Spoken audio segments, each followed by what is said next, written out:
Local అవసరాలకు ఇసుక ఉచితం, కలెక్టర్లకు రాష్ట్ర ప్రభుత్వం ఆదేశాలు జారీ.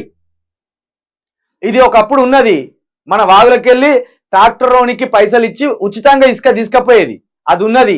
ఎప్పుడైతే ఇసుక వ్యాపారం అయిందో, ఎప్పుడైతే ఇసుకను కమర్షియల్ చేసిందో, సొంత ఊర్లో దొరికే ఇసుకను కూడా పైసలు పెట్టి కొనుక్కునే పరిస్థితి వచ్చింది. అయితే ఇక్కడ గ్రామీణ ప్రాంతాల్లోని ప్రజలకు ఇసుక కొరత వద్దన్న ఉద్దేశంతో స్థానిక అవసరాలకు సొంత ఇండ్ల నిర్మాణానికి ఉచితంగా వాడుకునేలా ప్రభుత్వం వెసులుబాటు కల్పించింది. ఇసుక లభ్యత లేదన్న కారణంతో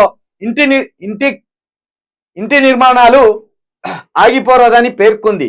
ఇందుకోసం స్థానికంగా ఉండే వాగుల్లోంచి ఇసుకను ఉచితంగానే తీసుకెళ్లేందుకు అవకాశం కల్పిస్తూ mining department secretary Mahesh Dutt శనివారం ఉత్తర్వులు జారీ చేశారు. మన గ్రామాల్లో 2 రకాల దందా ప్రస్తుతం విస్తృతంగా సాగుతాయి. ఒకటి ఇసుక దందా, 2 మొరన్ దందా.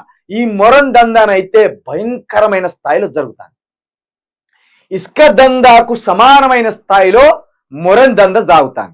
ఉదాహరణకు మా ధర్మసాగర్లోనే మొరం ఎవరెవరైతే దందా చేస్తున్నారో లోకల్ సిఐ గారు మొరన్ దందాను ఇమీడియట్లీ బంద్ పెట్టేయండి.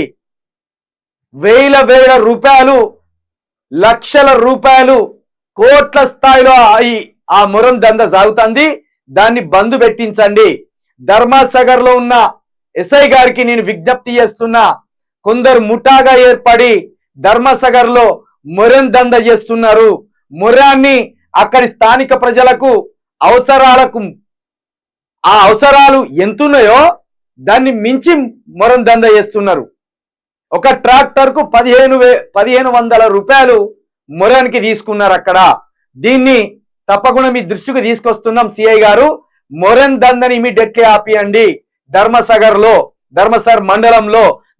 మండలం కిందున్న ప్రాంతాల్లో, అదే విధంగా వేలేరు మండలం కిందున్న ప్రాంతాల్లో ఇది బంద్ చేయండి. నేనే స్వయంగా రోజు వస్తా ధర్మసాగర్కి. ఖచ్చితంగా ఎవరెవరైతే మొరన్ దంద చేస్తున్నారో వాళ్ళ తాటలు తీసే పని కూడా చేస్తాం. ఇక ఇసుకకు సంబంధించి తెలంగాణలో ఒక భారీ వ్యాపారానికి రేవంత్ రెడ్డి, కోమటిరెడ్డి, పొంగులేటి శ్రీనివాస్ రెడ్డి తెరదీసిండ్లు. ఈ ఇసుక భాగవతం అంతా ఒక రోజు చెప్తా నేను. దాంట్లో ఎవరెవరు ఏ రెడ్డిలు ఇన్వాల్వ్ అయిండ్లు, ఏ సీతక్క మెడ గొంతు కోసే పని చేసిండ్లు. ఇసుక దందాలో ఇన్వాల్వ్మెంట్ అయి ఉన్నదేమో రెడ్డిలు, పొంగులేటి రెడ్డి, ఉత్తమ్ కుమార్ రెడ్డి, కోమటిరెడ్డి, రేవంత్ రెడ్డి. ఈ 4 రెడ్లు కలిసి సీతక్క మెడలు కోసేసిండ్రు.